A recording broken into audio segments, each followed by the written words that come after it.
Hello and welcome to the Joy in the City Christmas special, brought to you in part by ABC 23 and Fox 8. As we celebrate Christmas during these challenging times, we felt it valuable to look at the season from multiple perspectives. You'll hear from children, senior adults, and everything in between. We'll enjoy stories, music, and humor throughout the next hour, so sit back, enjoy some hot chocolate as we bring you Joy in the City's Christmas special.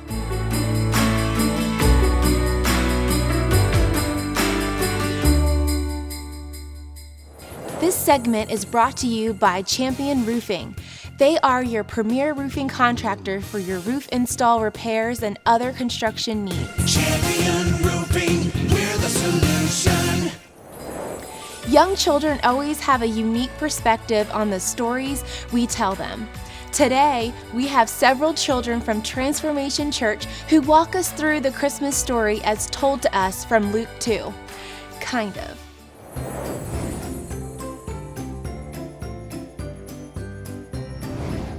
Jonah. God. Jesus. God. God. Joseph. Yeah, Joseph. Joseph. God. God. God.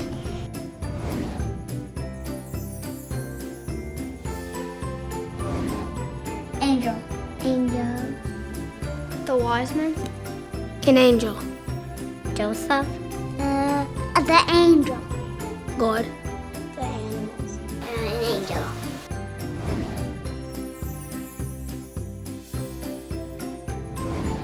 Oh. Don't really remember that. Don't be scared. That she was having a baby. She was pregnant.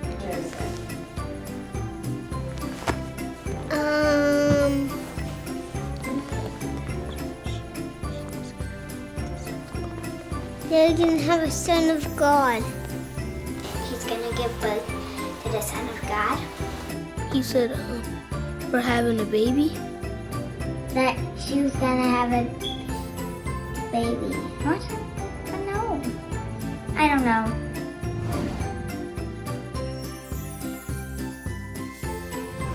What? And he freaked out. Yeah, he freaked out. Surprised. I think he was shocked. He was proud. I think that whenever Mary told Joseph that she was pregnant, that he said that we weren't even married yet.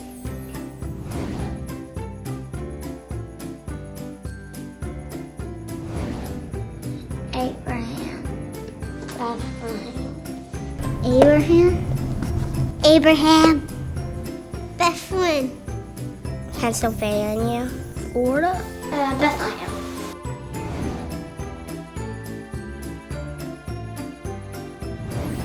They looked for a house. To the inn? The hotel? The hotel? The inn.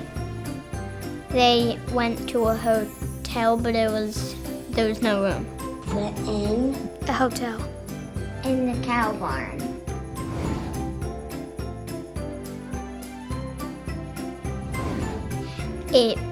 There was somewhere they could stay.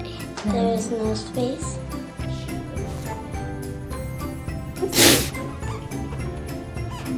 That there was no rooms left. Don't come in. We're full. No room. There's not enough room here, but you can go to my stable. There wasn't any room. We had to go to the hospital.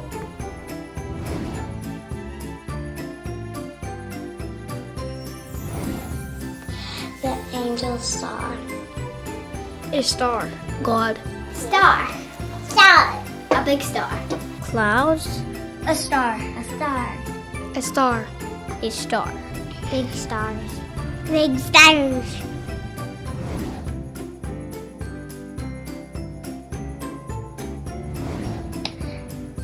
I don't know. I don't know. Do not be afraid. Glory to the world. Yeah. Glory to No, he did. She said, Jesus is gonna die on the cross. The angel said, don't be afraid. Count the stars. Happy birthday, Jesus.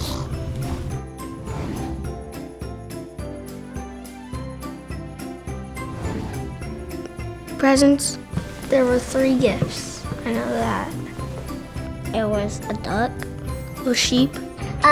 Gold and that drink and some of those food things. Gold. I think it was the wooden thing where the hay was laying on. The gifts. Gold,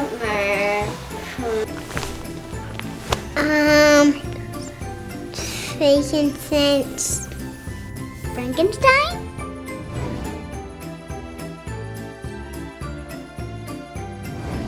Mary. Mary. Mary. Mary. Mary. Mary. Merry Christmas!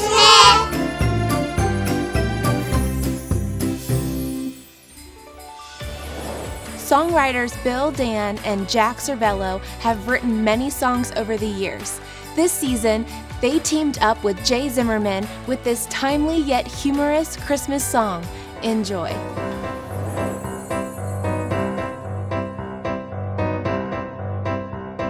Just got word from North Pole News, major changes on the way. There will still be toys for girls and boys from the man who drives a sleigh. But an elf contracted COVID and went on a coughing jag. Now the workshop's under quarantine, talk about a Yuletide drag. Santa's cheeks all rosy red are now covered by a mask. For his elves not in compliance, he has taken them to task. Everyone must wash their hands, much to his elves' displeasure. And as far as toy deliveries go, Santa's taken drastic measures. Santa won't come down your chimney or place gifts beneath the tree. He won't be kissing mommy by order of the CDC. No reindeer on the rooftop, don't bother leaving snacks. You'll find all your presents curbside, all piled in a stack. Ho-ho's none too happy with social distancing. Dropping off for pickup is really not his thing. He's concerned about porch pirates taking all the stacks, so every house gets a ring doorbell to catch them in the act. Let's make the best of this Christmas mess, pray it doesn't rain or snow. It's not how Santa wants it, but this year it's how it goes. Santa won't come down your chimney or place gifts beneath the tree. He won't be kissing mommy by order of the CDC. No reindeer on the rooftop, don't bother leaving snacks. You'll find all your presents curbside, all piled in a stack.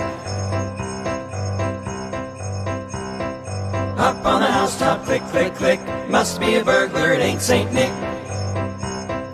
Jingle bells, jingle all the way. Can't wait to find my gifts outside, but a joyous Christmas day.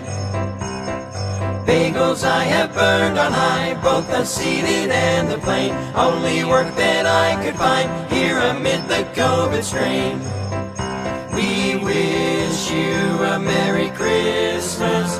We wish you a Merry Christmas. We wish you a Merry Christmas, but keep your distance this year.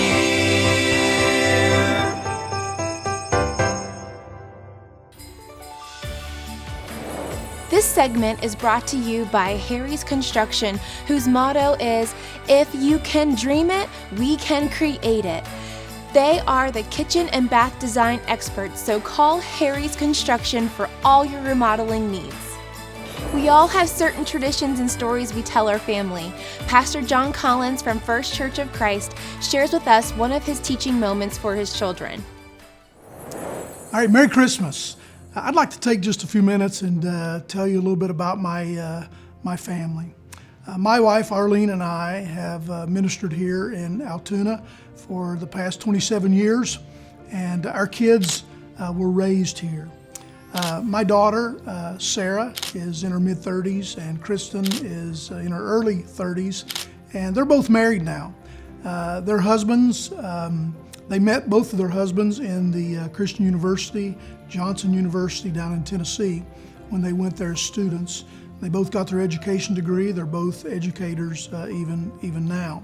My son-in-laws, Nathan Shedd, married my youngest daughter, Kristen, and Mark Warren married Sarah. They're really great guys. Of course, we have the 2 grandchildren with Mark and Sarah, Jack and Finley, and our family is just wonderful and beautiful in every way. And what I wanted to do today is I wanted to tell you that I take most of the credit for how great my son-in-laws are. Now, let me back up and tell you how that happened. Years ago, when our girls, Sarah and Kristen, were very small, for many years we would go and cut a Christmas tree, like many of you probably do today. We would go out to the local tree farm, and we would trounce around among the trees and find just the one that we want, and we would cut it down and we would bring it home and we would decorate it. And I take credit for what good guys my son-in-laws are now. I mean, they really are. They're really fine young men. They're both from great families, good Christian young men, active in the church. And I think my family owes me a big thank you for how great they are. Because every year when we would pick out the Christmas tree, I would tell my girls, finding a husband, finding a spouse is like picking a Christmas tree. There's some rules that you need to follow. Number 1, you never pick the first one that you see, right? I mean, the kids go into the woods and they see one, and it's like, this is it, this is it, this is it. And you always say, no, you got to look around. You have to play the field. You have to, compare and contrast. And it's the same with finding a husband, I think. Okay, that was number 1. Number 2 was I said, listen, girls, you always remember, you never make your choice in the dark. Okay? If nobody can settle on which one you want to get and it gets dark, you never make your choice in the dark. It made a lot of sense with Christmas trees, and it made even more sense when you're trying to pick out who you're going to spend the rest of your life with. So if you get to the end of the day and it gets dark, you go home and you come back and you make sure that there's a bright light shining so that you can make a good choice. Okay. Number 3, I said, listen, girls, remember that once you cut it down and you drag it home, it's yours. There are no returns, okay? You can't, I don't like this one isn't as good as I thought it was, and just discard it and go get another one. Now that makes a lot of sense with a tree, but think about how much more sense that makes with choosing a husband. And it was usually about this point that my girls would roll their eyes and they were like, oh my goodness, Dad, how often are you gonna have to tell us this? And I did this every year for a number of years, okay? Number 4, I said, listen, girls, remember that no amount of decorations can cover up major flaws. So if you see a tree that has a huge hole in it or something, move on and pick another one. And it's certainly true with trees, and I think it's just as true with picking a spouse as well, because lots of people make huge mistakes about thinking about I can cover that up, or I can decorate that later. So we would go through these out in the tree farm, and then we'd finally get toward the end. And the 5th and final rule that I would tell the girls was, listen, girls, why don't you just let your mom pick it, because that's probably the one you're going to go home with anyway, right? I mean, seriously. And over the years, even after my girls got married, they would remember, and we would talk about those times at the tree farm, picking out a Christmas tree, and the encouragement about the rules about also picking out a husband. I must admit, when my dad said he was going to be sharing a Christmas tradition that our family has, there are a lot of good ones, but truthfully the first one that popped in my head was the analogy of the Christmas tree and its relationship to marriage and the similarities between it. And I immediately kind of chuckled to myself and did an eye roll, because that's the one he chose. So, 20 years ago when we were in the Christmas tree farm and trying to decide upon a tree, and my dad came up with this 3-point analogy to share with us. It didn't make sense to me at the time as a little girl, and it makes a lot of sense now. And it's continued to grow, and it's probably at about 56 points now. But it's kind of stuck with us. Granted, we all have artificial trees because the tradition of cutting down a real Christmas tree did not stick. But 13 years ago when my husband and I got married, I have the notes from my dad's wedding, and the Christmas tree analogy is one of the stories that's wove its way into our wedding ceremony. But also, I think the important thing to remember is prayer. And I know my dad talked about that, but the very first thing mentioned in our service was this is a union brought on by the daily prayer of people seeking God's will and provision for their children. And he talked about how my parents and my husband's parents had prayed for not only their children, but their children's spouses. And I didn't realize what that would mean to me now. Back when we were cold and freezing and bickering and arguing over which tree to get. But there is so much truth to it, and we will continue to pass that Christmas tradition down on to our own children. For me, that is one of the things I think of when I think of Christmas and all the things that come with it, is I think of that day at the Christmas Tree Farm where we learned the relationship between marriage and a Christmas tree. And I continue to look back on that and remember the importance of all those points and what I can learn from that and practice in our own lives. So, Dad, thanks for all the life lessons that came in 3-point sermons growing up, and I look forward to continuing to hear more. Merry Christmas, everybody. Well, you know what? Let me get real serious with you here just for a minute, because my wife Arlene, I said number 5 was let your mom pick it. I remember for years, ever since our girls were very small, even small toddlers, Arlene would encourage me at different times. She would say, John, are you praying for our girls' future spouses? And, a lot of times I'd have to admit that I hadn't really thought about that. But boy, she always did. She always did. She used to say, John, they're out there somewhere. They're already born. They're out there somewhere. We need to be praying for them, praying that God will protect them and bring everything together according to His will. Now, our girls married. Sarah's husband, Mark, is born and raised in Florida. Kristen's husband, Nathan, was born and raised in central Indiana. And so they did not meet until college. And I remember when Sarah and Mark got engaged, I overheard a conversation that Arlene had with Mark. She said to him, not with anybody else around, but I was just overhearing it. And she said, Mark, I've been praying for you for over 20 years. I just didn't know your name. So, in reality, this might be a cute list that I've come up and my kids have had fun with it over the years. But really, what makes the most difference is prayer. And just giving these things to God and asking for His blessing on your family and all these different areas of life. And certainly that's what Christmas is about, isn't it?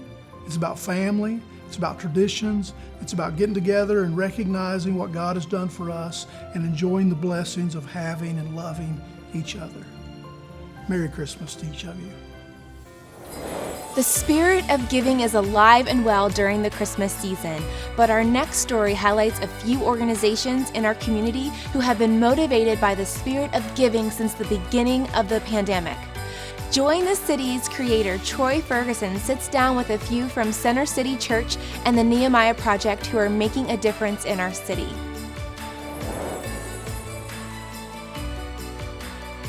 Center City has been doing something in the realm of giving for many months, and I want to talk to you about that. Talk to me about the heartbeat of why you started this.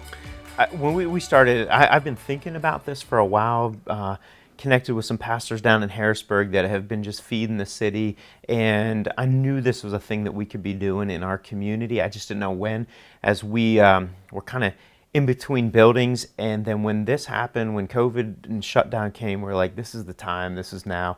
And it's really amazing because we're operating out of a parking lot. The truck pulls up, but why are we doing this? Because there's a need. And I feel like the church, it's so important for the church to arise in this hour, to be engaged in our community and then really emerge with solutions, emerge with a voice that represents God, the heartbeat of God, and that really is our desire. At this point, how much food has been distributed?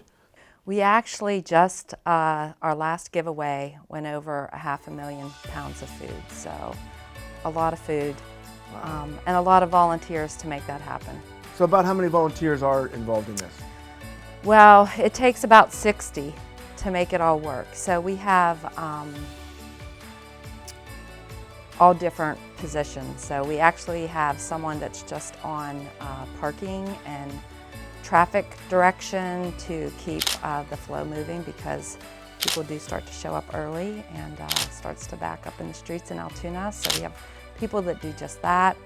We have people that deliver boxes directly to people that have called in and can't get to the church, so that takes a large amount of people. A big bulk of people, everyone helping to unload the truck. And then we have 6 stations set up that once we release the traffic, takes less than an hour to do over 1,000 boxes. We also recently added, we go to a couple of the buildings in Altoona, so some people follow the truck and unload that into those buildings. It's just so joyful when you see, it makes you, one, be more grateful for what you do have, and two, just that opportunity to see the smiles, the thank you letters that have poured in. I think the thing that I just love about our church family that I've noticed, like we've had people out delivering, and they deliver to the same households a few times, and then they start to form a relationship with the people that they're delivering to, and they can see even a greater need than just the boxes of food. And people in our church family have really stepped up to go above and beyond, and not just the food boxes that we're delivering, but now it's extended into when there's a need, a message goes out, and the church family responds in a big way. And you know, in the Bible, we're called to have compassionate hearts. It's not about showing up for church every Sunday only. It's about being the people that help other people. And I think that's really where our joy comes from. So when you talk about joy in the city and city blessings, Absolutely. they go together. That's where the joy comes from, being the blessing. Awesome. Well, thank you for all you're doing. And this has been a great journey to watch and see how the people of our community are blessed. And I just encourage you for the future, what you guys are going to do and getting into your new building, and look forward to all God does. Cool. I just want to say thank you. I love Joy in the City. I appreciate everything you guys are doing, and from our heart, we just want to say Merry Christmas to you and to everybody that's watching. All right. Thank you so much.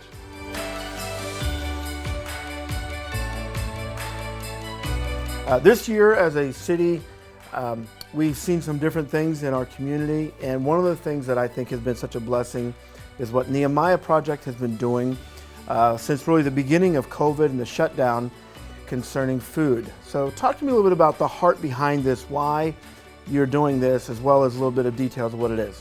So it was on Friday, March 13th, that really everything just kind of shut down, and we received all kinds of indication from the government that schools were going to shut and they were going to ask businesses to alter themselves significantly. And you remember back then how empty the streets were, and it really was a difficult season. And we had a decision to make on that Friday. What are we going to do? Are we going to do what the governor has asked everybody to do, which is basically shut down, or are we going to be a service provider wherein we're going to give food from our location at the former Wright Elementary School called the Wright Place for Kids? And so we elected to begin on March 16th, Monday, to start serving breakfast and lunch on that day. We had no indication of where we were going to get the food or the resources to be able to provide the food, but we said we'll start doing something with what we have. And so one of our philosophies is when we see an opportunity coming, we evaluate it, but we're willing to turn on a dime. We're willing to make changes very quickly. We don't have a heavily bureaucratic system, and so I, as the CEO, can make a decision very, very quickly, together with Pastor Jim Belzano and folks in my staff, and we can make this happen. And so we began on March 16th serving meals at noontime and then serving breakfast. Well, soon we realized, hey, people aren't coming for breakfast, but they still deserve one. So what we did was we gave them their noon meal, and we gave them the breakfast for the next morning as they came for their noon meal. Since that time, we have served 56,289 meals since that time. And so it's been our privilege, our honor to do so. But not only do they get a meal, but they also get what we call a blessing box, especially those who come to the school. Not all the time we're able to give blessing boxes in our remote locations. And that's one thing we want to mention too, is our remote locations is that we started to serve exclusively at the former Wright Elementary School, the Right Place for Kids. We started to serve exclusively there. But then we started to find out that people weren't able to come, they didn't have transportation or whatever, and so we are now going to 4 remote locations. And so as a result of that, we are able to give out what we call blessing boxes. And blessing boxes are basically, it can be vegetables, it can be milk, it can be fruit, it can be all kinds of sweets, all kinds of different things that are not a part of the actual meal that somebody's receiving for that day, but it's something to put in their fridge for a future use. And so that's what we've been doing as well. It's been a privilege to do this. Now, obviously providing meals to this extent has to be quite costly. How have you been able to get the resources and so forth to do all this with the food? Well, initially we didn't know from where we were going to receive resources. But the state of Pennsylvania has been very, very good to us. Senator Judy Ward has been excellent, and she's helped us a lot. Partners like U.S. Foods have come along and said, listen, we want to be a part of what you're doing. Partners like Cornerstone Television have come along and supported us on a monthly basis. We have received hundreds of thousands of pounds from U.S. Foods, and they have been just absolutely phenomenal to us. And because of what they provide, we are able to provide good, nutritious meals. People we didn't know just sent us checks, just said, hey, we want to be a part of what you're doing. Thank you for what you're doing. So we're blessed, you know. Mm-hmm. And what we find out is, Pastor Jim always says that faith does not precede finance, or rather faith does not follow finances, rather finances follow faith. So we stepped out in faith. We asked the Lord to give us direction and wisdom. He's the provider, and He has abundantly provided. Thank you so much for what you're doing. I know some people are familiar with Nehemiah Project, but this is another glimpse of what God's doing through the Nehemiah Project and the Right Place for Kids. And I know it's such a blessing to so many families in that community as well as all around the city. Thanks so much for what you're doing, Troy. You're doing a fantastic job, and God's doing great things. And Merry Christmas to everybody. Indeed. Thank you so much. Many with children look at the Christmas season as busy and challenging with the buying of gifts, putting things together, finding out what needs batteries, or nowadays, what needs charged up before Christmas Day. But our next story shows Christmas time challenges that most of us have never experienced. What Christmas means to us has changed through the years. It changed the most about 10 years ago when our son was born, just 4 days prior to Christmas.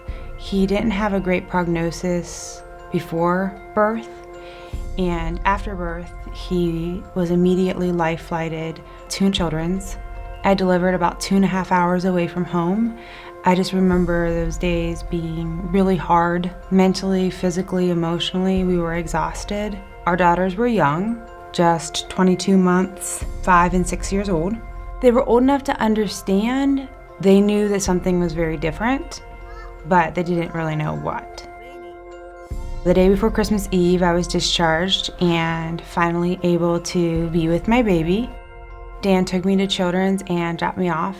He came back to town to get the girls and the little bit of Christmas that we had. It was really hard to prepare for Christmas while we were dealing with such a high-risk pregnancy. A lot of our time and energy was put into doctor's appointments and sonograms and non-stress tests, and really just the mental and emotional drain of that. We just weren't ready. But when Dan got to the house, the porch had garbage bags and boxes with gifts for the girls.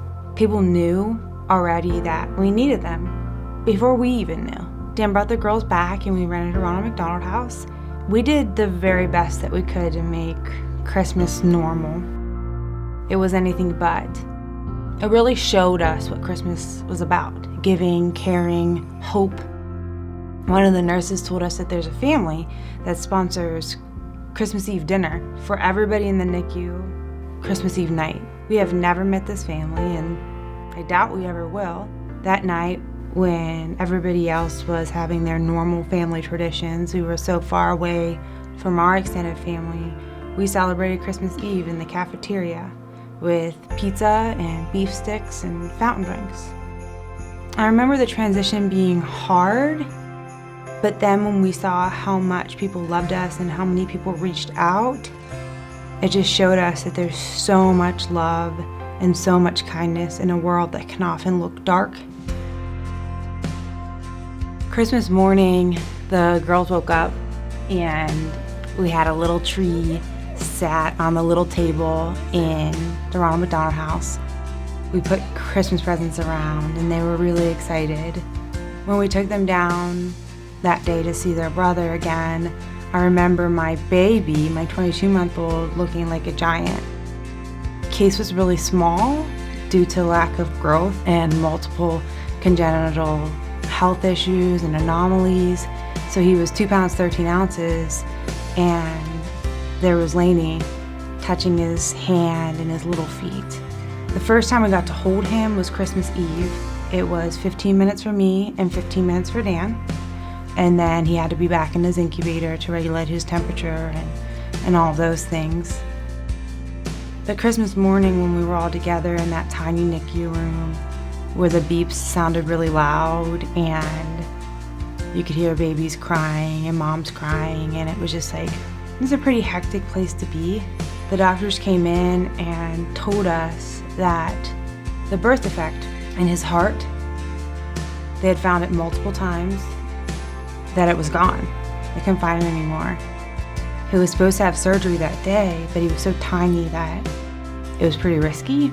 And I remember I was so excited that I told strangers in the waiting room. They didn't speak English, but I didn't care because I wanted them to know about our Christmas miracle.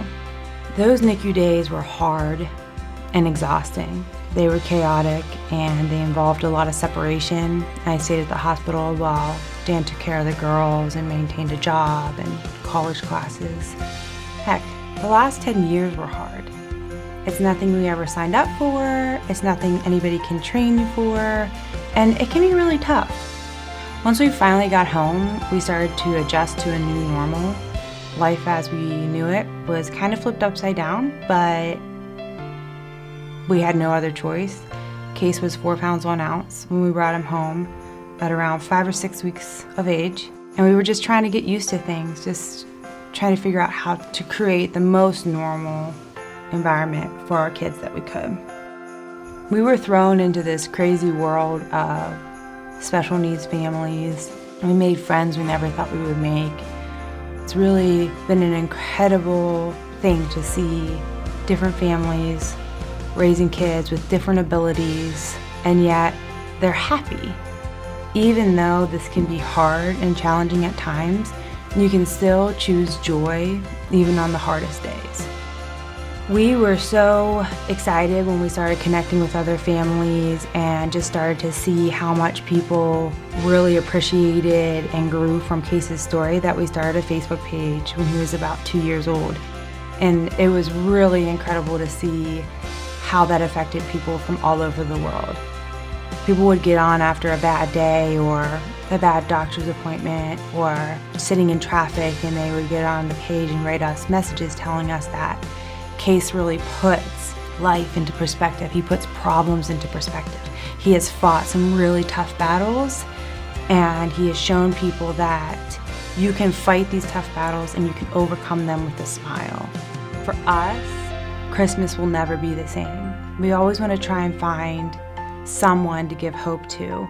It's important that people know that they are loved and that there is something to be hopeful and joyful about every day of the year, but especially on Christmas. This segment is brought to you by Impact Productions, a multi-layer technology company providing on-site, online, and in-studio video services. Contact Impact Productions to capture your story. We have a great appreciation for those who have the talent and skill to write and record original songs. Community Worship Center in Tyrone wrote and recorded Happy Birthday Jesus last Christmas. This year, they created a music video for this enjoyable song, but first, we want to talk to those who are the creative masterminds behind the scenes. First of all, just let me say thank you for joining me today. And before we get into watching the recent video, talk a little bit about the whole plan, going back to the writing of the song. What was the idea? Where did it come about? And then we'll get into some of the other details. So I think it was 2 years ago now. We're like 3 weeks before Christmas, and Keith calls me on the phone. He's like, "Hey man, want to do something for the kids. Want them to sing like a happy birthday kind of Christmas, Happy Birthday Jesus Christmas song. Some stuff on YouTube, but it's not like, we don't like it. It's kind of slow and boring." It's like, "You think you can write something and record it real quick?" I'm like, that's a bit of a challenge. It's pretty quick, short notice to write an entire, first of all, Christmas song, which I've never dealt with, a kid's song, which I've never dealt with, write a whole entire kids Christmas song. But yeah, so he called me up. It's like, I don't know, but I can give it a try. But it ended up working out really well. I remember I went home that day and I just kind of sat down in my studio and I started playing some chord progressions and like singing some tunes in my head and trying to think of something, first of all, something simple that the kids can sing to, but also upbeat and fun, but something simple enough to tell a Christmas story. So first of all, we know when writing a song, the idea, it takes a little bit of time, but the process of recording, the planning, and all of that takes a tremendous amount of time. Talk a little bit about that whole journey. Oh man, I probably, within those like 3 weeks before Christmas, I probably had about, within lyrics and like actually recording and writing the music part of it, like the instrumentals and all that, probably had close to 30 hours in it, I would think. And that was just like a rough draft, because the next year is when we actually went back and, because they sang it that year at church, but then the next year is when we actually went back and really honed in and finished things and finalized stuff to release it. But yeah, I just kind of sat down, like I said, I just had like a regular keyboard sound on my keyboard back here and just singing through ideas. It's just like you just layer things on top of each other until it sounds nice and you kind of move things around. It's an interesting creative process. So Isabel, whenever Brent first approached you about this whole concept, what did you think about the whole idea? Well, I was really nervous because I don't like to sing in front of people for some reason. It just makes me nervous. And I remember at the church, she was like telling my mom to like show me these words, like practice them. And I was like, yeah, I'll practice them. And I was just like so nervous and I just didn't know what to do. But I just loved doing like the whole process, and I loved recording and just singing in front of people like on stage was just like very fun. So when you actually recorded it, how many times did Brent actually make you sing it over and over again in the studio? A lot. Yeah, not that many times. A few times. So we started this process a few years ago, recorded it and had it on all over the internet, Spotify and so forth last year. And then this year you made the video. So the recording, first of all, was phenomenal. And then the watching of the video, I've just been blown away by. So talk to me a little bit about the process of this video. Where did it come about? Whose idea was it? And talk about that process. Well, we actually started thinking about music video last year. We actually recorded footage in a scene and we didn't like any of it. So we scrapped it and we said, let's just wait. We really wanted snow in the scene. we were really waiting for snow. And last year, as you know, it didn't snow really at all in Central PA. So yeah, we had kids like on standby last year. It was like, if it snows, you guys are booked. We're coming, we're going to shoot this. And it really never snowed. So we tried a couple things we shot and we didn't like any of it. So we said, we're going to hold off until the next year to focus on something else. And then I had saw a video. It wasn't a white room, it was an LED room. And it just kind of like sparked the idea of like, what would that look like? Could we do that? And it just so happened that we had the space to build a white room. And, that opportunity opened up, and then that's kind of where we started. And we built off of that. And I think it turned out really, really good. Yeah. So how long did that whole thing take? Developing the creativity, the room, the recording? How long did that process take? I mean, I honestly, I guess you could say years, a couple years, because the original thought and process didn't end up working out like we wanted it to.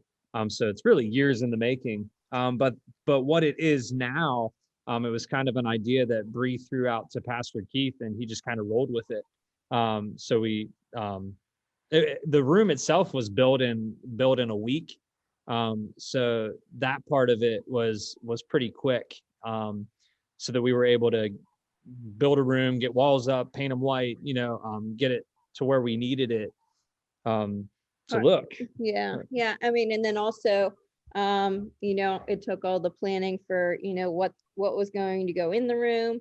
While the room's getting built, Bree and I are throwing out ideas on what the concept for the scenes that we want in the room, what we want to take place. So we, color matched all the balloons, the outfits, the trees, the presents, like all that was, pre-planned on matching the white room.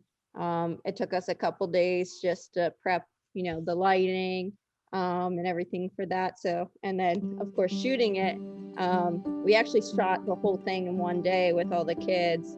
So we gave them, break times, but we probably did it about 30 or 40 times with the kids.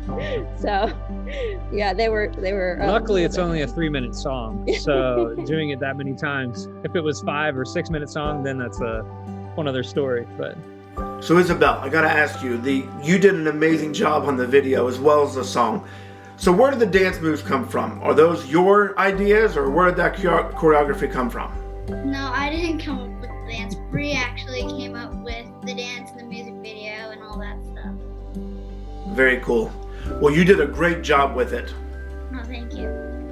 So as I wrap up, let me just say I've been blown away at this. You guys are amazing. The creative team pulling this together. The last year, as I listened to the audio, I thought this is something that sounds like right out of Nashville. Phenomenal job, Brent. And then this year, pulling this video together, amazing, creating that room and the whole thing, just a beautiful sight. And I'm blessed that we have the creativity and the professionalism right here in our community to produce something like this. I'm looking forward to what you guys produce in the future. Thank you. Thank you. Thank you to the creative team at Community Worship Center for your many hours and commitment to make this happen. And now, enjoy Happy Birthday, Jesus.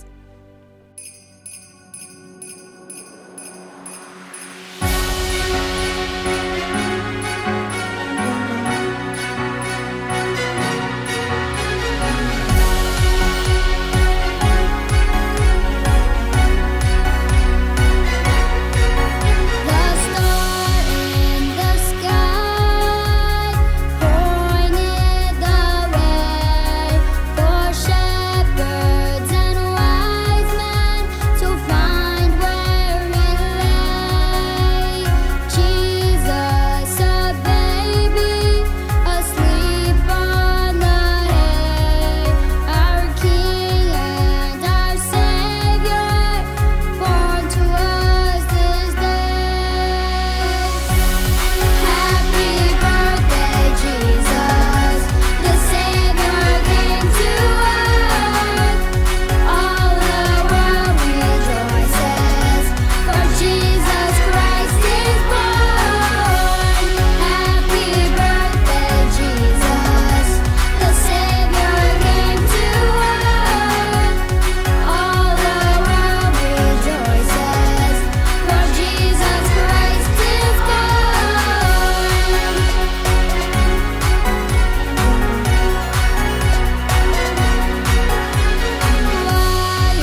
This segment is sponsored by ABC 23 and Fox 8. All too often, we become so involved in our current season of life that we forget the Christmas stories of decades past. Well, today, we asked several senior adults about their Christmas experiences, dating as far back as the 1940s.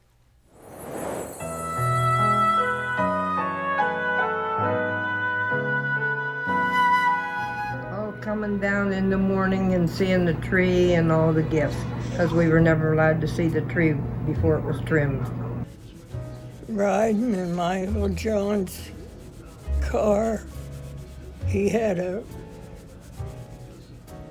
I think they called him a rumble seat in the back end.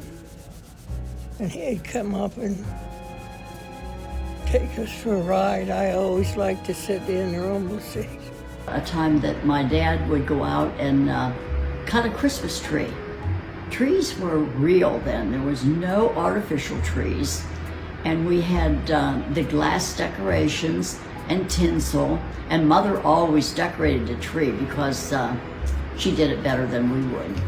We always got together like on Sundays for a meal with my parents and their parents and relatives.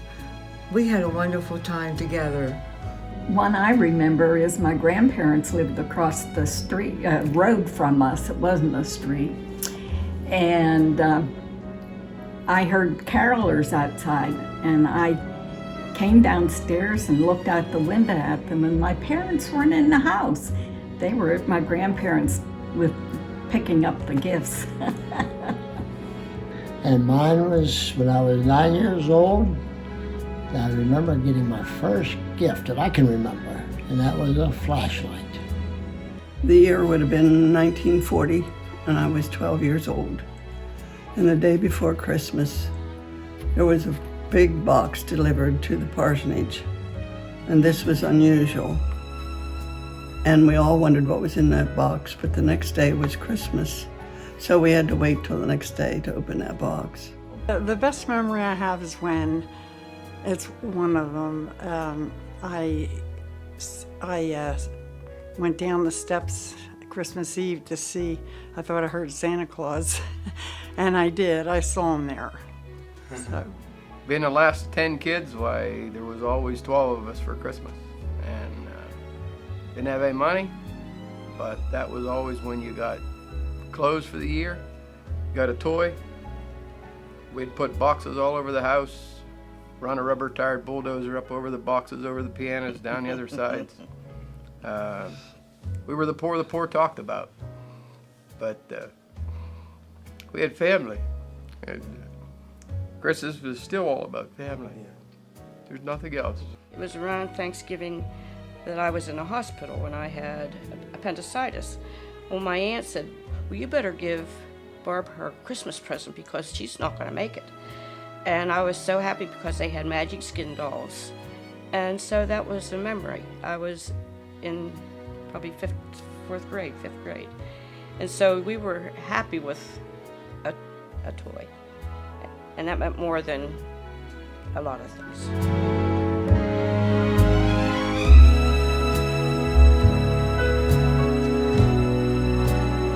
Well, in the 50s, my sons were born, and we had a special Christmas with them. Usually it was white.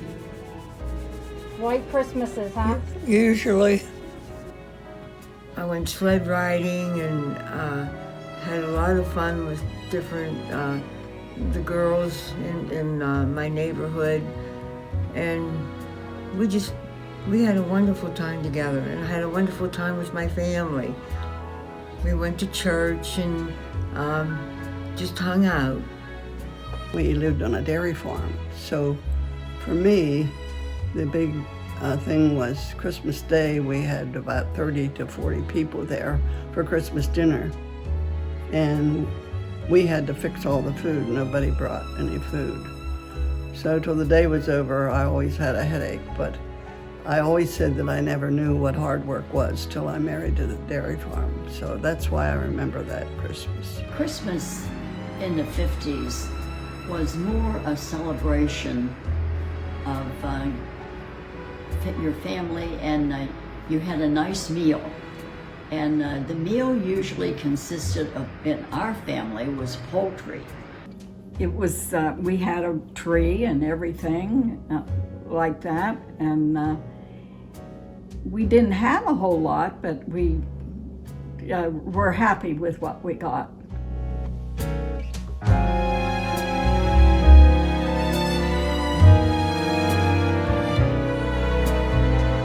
A Betsy Wetsy doll. Aw. Do you remember what they were? No. You fed them with a bottle and they peed. Aw. My Betsy Wetsy doll. Getting a tricycle. One year I received a dollhouse. It was really nice, and they gave me dolls and all kinds of furniture for my dollhouse. I remember getting a big doll for Christmas one year. And a lot of little gifts, but the doll I remember the most. She had blonde hair, like I did. My best gift that I can remember was that bicycle. The first bicycle I ever got. And I loved it.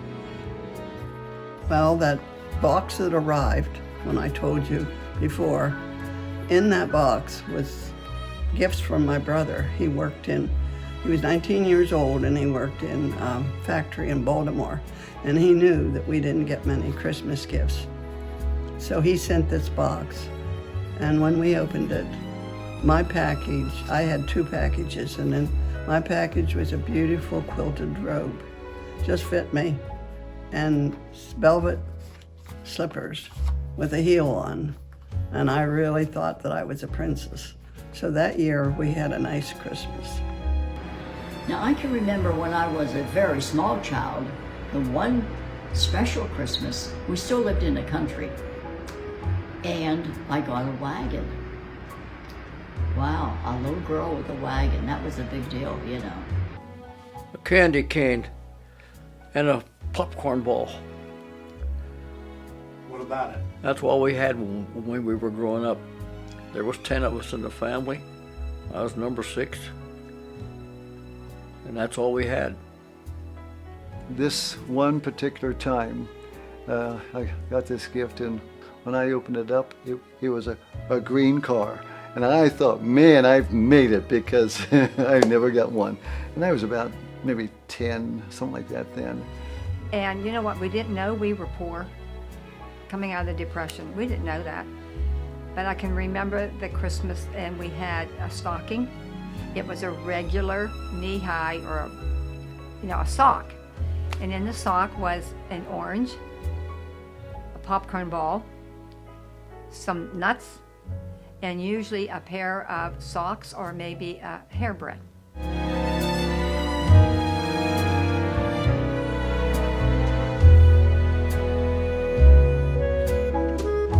Don't dwell on the gifts, dwell on your family. To get Christ back into Christmas. Yes. To show it's not all for presents. Be attentive to your parents, listen to them, and please, please, please stay with them. Be thankful for what you get, and remember to say thank you. Well, kids today have so much more than we did when we were young. And so I would say that to do for others, that there's a lot of lonely people this year. And just a card or a gift or a saying I love you would mean a lot to people. And then remember what Christmas is all about. It's about a baby that was born in a cradle, and he was born to save us from our sins. The birth of our Savior, Jesus Christ. The best gift that anybody could receive. And that don't come under the Christmas tree. Family, to love one another as the Lord has told us to love. Well, a little bit of advice now that I'm a grandmother, and I can say that when our kids were little, it was so exciting time for them to get up and come out. They were so excited to get around the tree and open up their gifts, and we enjoyed watching them. And as they grew up, you know, it just changes as time changes, and as they go to college or they're not there on Christmas morning, it's very boring. I mean, not that we're boring, but you know, it's different when you just sit there and no kids there to just cherish that time, because it'll go fast. Have yourself a merry little Christmas night. Those stories were beautiful. Thank you to all who shared your memories. We all know this year has been challenging. For some of you, work has been limited by working from home or hours cut, but some of your jobs have been eliminated altogether. For others, you've had to become a homeschool teacher, and still others, you've been isolated from your family and friends for weeks, if not months. We know this is not ideal for anyone, but we pray 2021 is very different. Until then, let me encourage you to keep Jesus as the center of your life, not just during Christmas, but all year long. There are many wonderful faith leaders in our community, and we encourage you to get connected and discipled through one of the Christ-centered churches in our city. Thanks again for watching today, and we want to thank the many who participated in this project. This was a joyous time as we took a look back to Christmases of days gone by, as well as looking forward to the many joyous Christmases together in the future. Until we meet again, keep Jesus at the center, for he is truly the reason for the season.